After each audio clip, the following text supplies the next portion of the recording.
So, bale nandito kami ngayon sa Alberta guys. Bumiyahe kami ng mga mahigit 5 oras para lang marating tong Athabasca Glacier Ice Field. Napakaganda, grabe. Whew. Eto, tignan nyo. Yan o.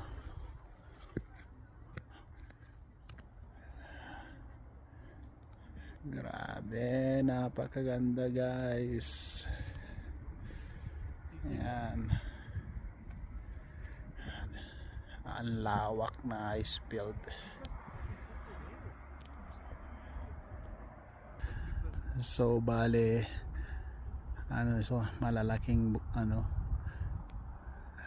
yung mga yellow dun sa British Columbia na natunaw na, pero dito buo pa.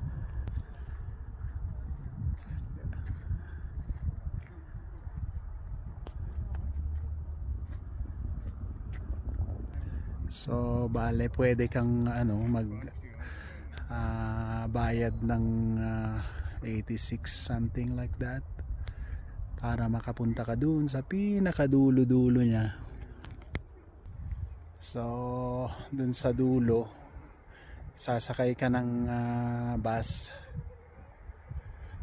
Ayun, may bayad, dadaling ka dun. Na mas maganda dun guys, kita mo talaga yung ice field na yung talagang glacier talaga na natutunaw na tapos nagiging yellow ulit. So clear na clear, napakaganda, iba't ibang kulay.